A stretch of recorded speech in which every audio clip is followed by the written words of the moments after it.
Prelims 2024 में इस video से कोई क्वेश्चन आएगा या नहीं आएगा, that I can't promise, but what I can guarantee is कि अगर आप इस वीडियो को देखेंगे तो ना केवल आपका कंटेंट इनरिचमेंट होगा as far as environment current affairs is concern, but आपको MCQs सॉल्व कर जो कॉन्फिडेंस आता है वो ज़रूर आपको प्रीलिम्स को क्लियर करने में हेल्प करेगा। तो आइए आज की वीडियो की शुरुआत करते हैं with 5 questions of environment current affairs जो कि न्यूज़ में रहे हैं over a period of time. UPSC भी पिछले 2 सालों के जब भी पेपर होता है, अगर 26 मई को पेपर है तो एटलीस्ट 2 साल पहले तक के करंट अफेयर्स आपसे एक्सपेक्ट करता है कि आपने पढ़े हो। तो ये जो प्रीमिक्स है ये भी थ्रू आउट जो न्यूज़ में चीज़ें रही हैं, चाहे वो लेटेस्ट न्यूज़ हो, लेटेस्ट टाइगर रिजर्व जो नोटिफाई हुआ है, या to the concepts like ecological civilization, उनको अच्छे से कवर करेगा। So do watch this video, do attempt the questions और अपना स्कोर कमेंट्स में ज़रूर लिखिए।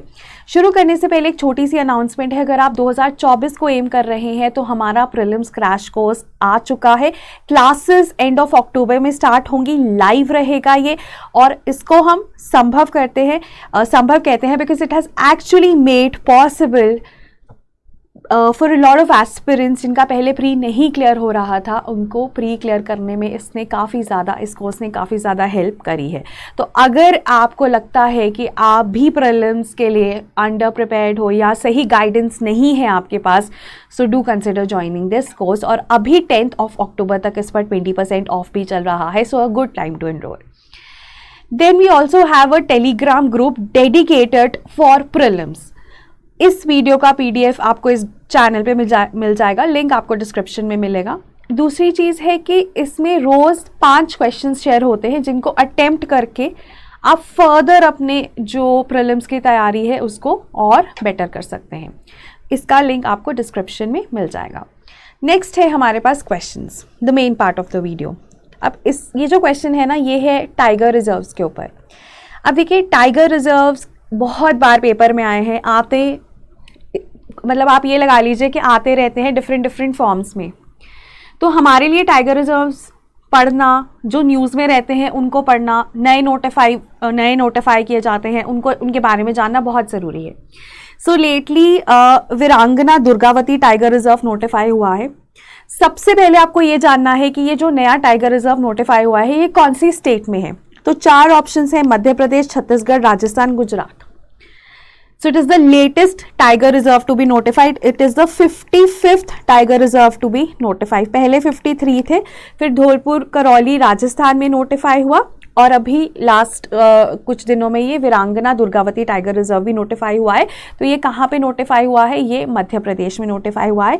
मध्य प्रदेश का ये 7th टाइगर रिजर्व होगा। पहले क्या था, मध्य प्रदेश और महाराष्ट्र दोनों में 6 टाइगर रिजर्व्स थे, सबसे ज्यादा और 6। अब मध्य प्रदेश में 7 हो गए हैं विद द नोटिफिकेशन ऑफ वीरांगना दुर्गावती टाइगर रिजर्व।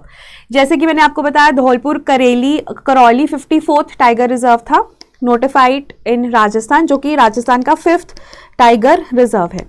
छत्तीसगढ़ में अगर आपने सुना होगा, गुरु घासीदास और तिमोर पिंगला करके एक टाइगर रिजर्व था, लेकिन उसकी notification was paused by Chhattisgarh government this year, तो अभी वो लिस्ट से बाहर है। और वो क्यों इंपॉर्टेंट था? क्योंकि वहां पे चीतास जो लास्ट मिले थे वो उसी एरिया में मिले थे। ठीक है, सो अभी प्रेजेंटली हमारे पास 55 टाइगर रिजर्व है, with this being the 55th tiger reserve. अब मैं ये क्यों रिपीट कर रही हूँ, क्योंकि जैसे हम इसके बारे में पढ़ते रहते हैं तो डिफरेंट जगहों पर ना बहुत कंफ्यूजिंग है। तो मैं आपको क्लैरिटी से बता रही हूँ कि हमारे पास अभी 55 टाइगर रिजर्व है, this being the 55th in Madhya Pradesh, 54th Rajasthan में था, धौलपुर करौली, और उससे पहले जो 53 टाइगर रिजर्व है वो रहे हैं। गुरु घासीदास टाइगर रिजर्व नहीं है, वो आपको लिस्ट में मिल जाएगा कई जगहों पे, कई वेबसाइट्स पे, not government of course, but it is not included in the list. तो वो आप ध्यान में रखिए कि वो अब टाइगर रिजर्व नहीं है, मतलब वो नोटिफिकेशन ही उसकी कहीं रुक गई थी। ठीक है, तो वो वाली चीज़ ज़रूर ध्यान में रखिएगा। और एक अमनगढ़ जो टाइगर रिजर्व है उसको लेके कन्फ्यूजन रहता है कि अमनगढ़ यूपी में है, लेकिन अमनगढ़ सिर्फ बफर, बेसिकली जब यूपी और उत्तराखंड इकट्ठे थे तो Amangarh was the buffer zone of Corbett. ठीक है, कॉर्बेट में कोर था और उसका जो बफर था उसका एक पार्ट अमनगढ़ था।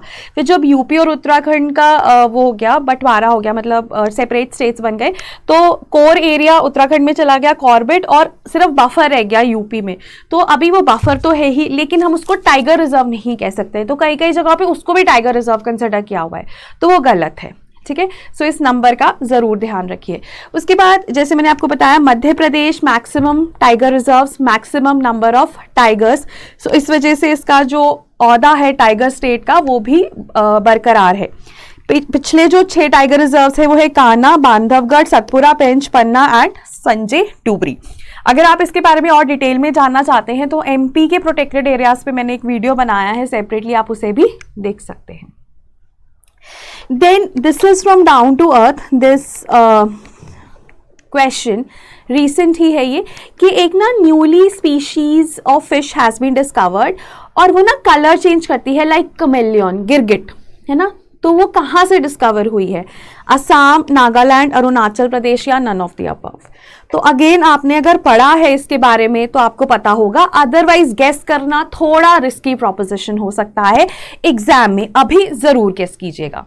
So the correct answer is Nagaland. Nagaland में डिस्कवर हुई है। ये जो नागालैंड का रिवर है मिलाक रिवर, उसमें डिस्कवर हुई है। स्पीशीज जो है वो है बैडिस लीमाकुमी, विच इज नेम्ड आफ्टर लीमाकुम, जिन्होंने इसको डिस्कवर किया, who was the professor who was responsible for its discovery. अब देखो जो बैडिस है दैट इज द जीनस, है ना, बैडिस जीनस है। उसके बाद हमारे पास जैसे लीमा कुमी जो है वो स्पीशीज है, स्पेसिफिक स्पीशीज ये है। लेकिन जो बैडिस जीनस है, पहले भी इसके अंदर स्पीशीज डिस्कवर हो चुकी रहती हैं, और ये सारी ही जो बैडिस की स्पीशीज है ना, इन सभी को कैमेलियन फिश कहा जाता है, क्योंकि ये अपना रंग अराउंड मतलब डिफरेंट सराउंडिंग्स में इसका कलर डिफरेंट हो जाता है। मतलब बेसिकली जब सराउंडिंग्स चेंज होती हैं तो इसका कलर भी बदल जाता है। ठीक है, उसको आप ये भी कह लेते हो कि जैसे जैसे अगर ये कलर चेंज हो गया, मतलब सराउंडिंग्स बदल गई और ये स्ट्रेस में आ गया तो इसका कलर चेंज हो जाता है, तो इसे कैमेलियन फिश भी कहा जाता है। But that is Badis the genus. ठीक है, मतलब बैडिस में मल्टीपल स्पीशीज है। ठीक है, जिसमें से एक बैडिस लीमाकुम अभी डिस्कवर हुई है, बैडिस लीमाकुमी अभी डिस्कवर हुई है। बट बैडिस एक ब्रॉडर जीनस है जो पहले से है, उसमें मल्टीपल स्पीशीज है। अब Badis is the category of chameleon fish. ठीक है, तो वो मैं आपको बताना चाहती थी यहाँ पे। So this is the fish. Then next, अब ये ना थोड़ा सा बेसिक क्वेश्चन है, ये बहुत बार मैं पूछ भी चुकी हूँ डिफरेंट फॉर्म्स में, और ये इंपॉर्टेंट है। ये क्वेश्चन है कि ग्रीन हाउस गैस प्रोटोकॉल जो है हमारे पास, उसके accordingly scope 1, scope 2, scope 3 emissions होती हैं। तो स्कोप 1 में कौन सी आती है, 2 में कौन सी आती है, 3 में कौन सी आती है। अब आपको बताना है कि क्या स्कोप 1 डायरेक्ट है, स्कोप 2 इनडायरेक्ट है, स्कोप 3 अवॉइडेड इमिशंस है, और जो भी आपको लगता है करेक्टली मैच्ड है आप अपना आंसर मार्क कर सकते हैं। इसका जो करेक्ट आंसर है वो 1 और 2 है। स्कोप 1 डायरेक्ट है, स्कोप 2 इनडायरेक्ट है, स्कोप 3 अदर इनडायरेक्ट इमिशंस हम उसे बोलते हैं, और स्कोप 4 में आती है अवॉइडेड इमिशंस। तो ये गलत हो जाता है। अब जब हम बात करते हैं ना डायरेक्ट, स्कोप 1 डायरेक्ट होता है कि जो रिपोर्ट कर रहा है ना एंटिटी, वही प्रोड्यूस कर रहा है इमिशंस को, तो वो डायरेक्ट इमिशंस हो गई।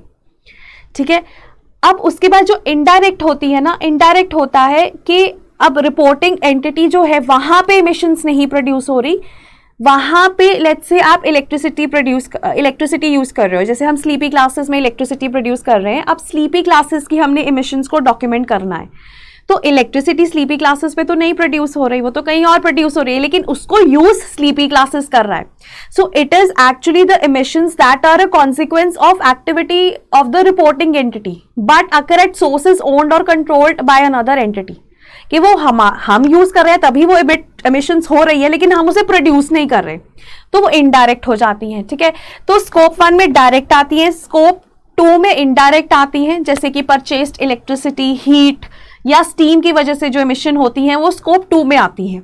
स्कोप 3 में अदर इनडायरेक्ट आती हैं, जैसे स्लीपी क्लासेस में अगर कोई ट्रैवल करके आ रहा है, ठीक है, तो अब वो ऑफिस आ रहा है, वो जो उसकी गाड़ी या उसका वो प्लेन से आ रहा है, वो जो इमिशंस कर रही है वो इनडायरेक्ट में आएगा। ठीक है, मतलब वो अदर इनडायरेक्ट स्कोप 3 में आएगा। उसके बाद स्कोप 4 होता है वर्क, अगर हम अवॉइडेड इमिशंस, अगर हम वर्क फ्रॉम होम दे दे सारे एम्प्लॉइज को, ठीक है, या हम टेलीकॉलिंग से ही काम कर ले, तो वो जो इमिशंस अवॉइड होंगी ना वो स्कोप 4 में आती है। तो ये है, तो जब भी जो भी कोई रिपोर्टिंग एंटिटी है जिसने अपनी इमिशंस रिपोर्ट करनी है, पहले वो स्कोप 1 बताएगा डायरेक्ट, वो डायरेक्टली क्या इमिशंस में कंट्रीब्यूट कर रहा है।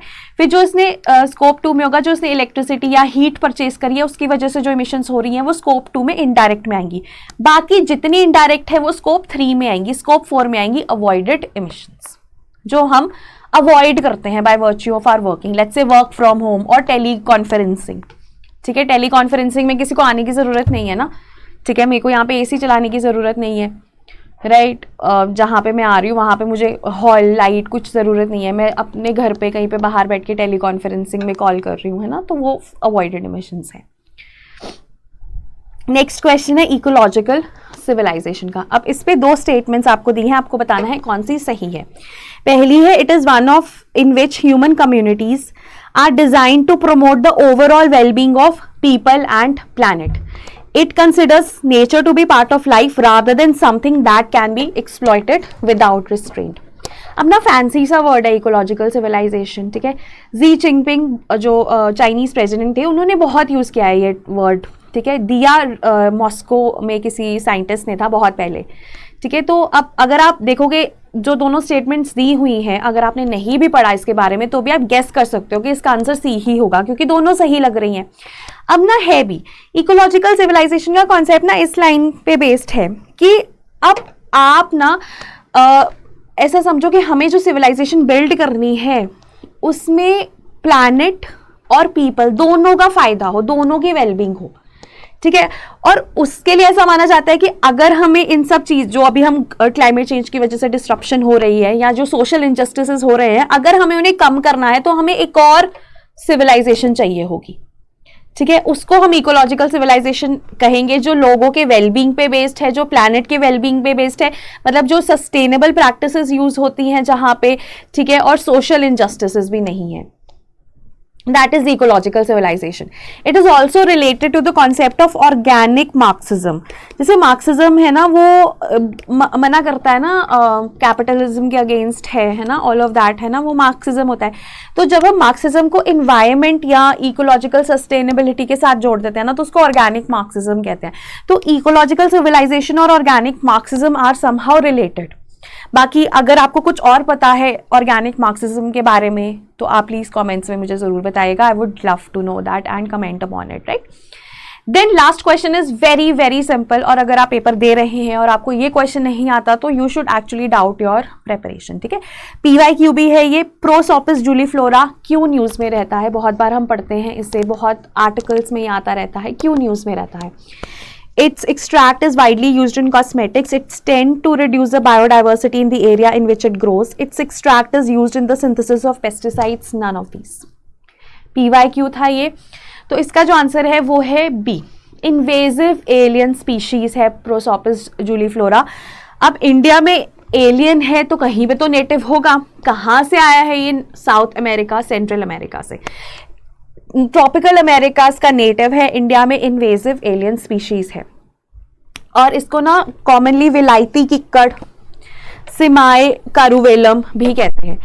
और इसकी ना इतनी ज़्यादा अडेप्ट करने की एबिलिटी है ना कि ये अगर आप कहीं पे इसको ग्रो करो ना तो ये बहुत अच्छे से वेल एस्टैब्लिश हो जाता है। Wide range of climatic and soil conditions में ना इट विल एस्टैब्लिश इटसेल्फ, और ये किसी और को ग्रो नहीं करने देगा।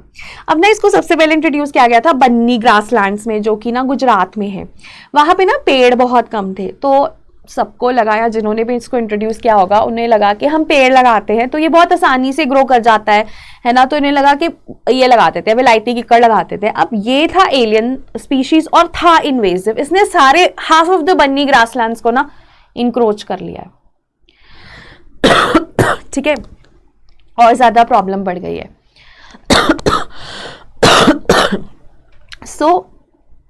सबसे बड़ी प्रॉब्लम पता है क्या, पानी बहुत पीता है ये। It actually leads to drying up of water bodies in ground water. 1 kg biomass के लिए ना 4 लीटर पानी कंज्यूम होता है इन दिस। लाइफ स्टॉक इसके पे फीड करते हैं तो उनको पॉइजनिंग हो जाती है। आसपास पेड़ नहीं ग्रो कर पाते क्योंकि सारे रिसोर्सेस ये ले जाता है, तो इसलिए काफ़ी ज़्यादा प्रॉब्लमैटिक है।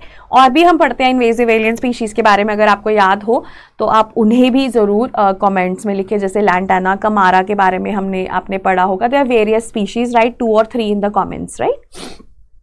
So that was all regarding today's premix. And again I am saying कि जो भी आपका स्कोर है उसे कमेंट्स में लिखिए, कोई डाउट है उसे कमेंट्स में लिखिए, आपको लगता है कि हम किसी तरह से इम्प्रूव कर सकते हैं उसे कमेंट्स में लिखिए। Let's increase the interaction until the prelims. ठीक है, कोशिश करते हैं कि जो भी बच्चे इस प्रीमिक्स को देख रहे हैं एटलीस्ट उन सब का प्रीलिम्स ज़रूर क्लियर हो, राइट। सो अगर आप एफर्ट करोगे, you will put in the hard work, you will put in the right kind of hard work, nothing in the world can stop you from not clearing it. ठीक है, उस confidence से आगे बढ़ते हैं। देन हमारी prelims की test series भी है। देखिए, अगर आप पढ़ रहे हैं और आप टेस्ट नहीं दे रहे, आप PYQs नहीं कर रहे, तो पढ़ने का ज़्यादा कुछ फ़ायदा नहीं है। तो आपको कंटेंट के बाद ना आपको प्रैक्टिस क्वेश्चंस करने होते हैं, PYQs करने होते हैं और टेस्ट सीरीज लिखनी होती है। ये कंटेंट के एडिशनल है। ठीक है, और अगर आप टेस्ट सीरीज लिखना चाहते हैं तो आप हमारी परख टेस्ट सीरीज को कंसिडर कर सकते हैं।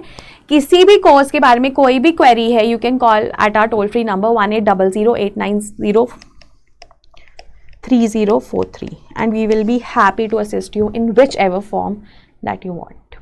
ठीक है, so that was all from my side. Have a good night और मिलते हैं जल्द ही एक नए वीडियो के साथ। Thank you.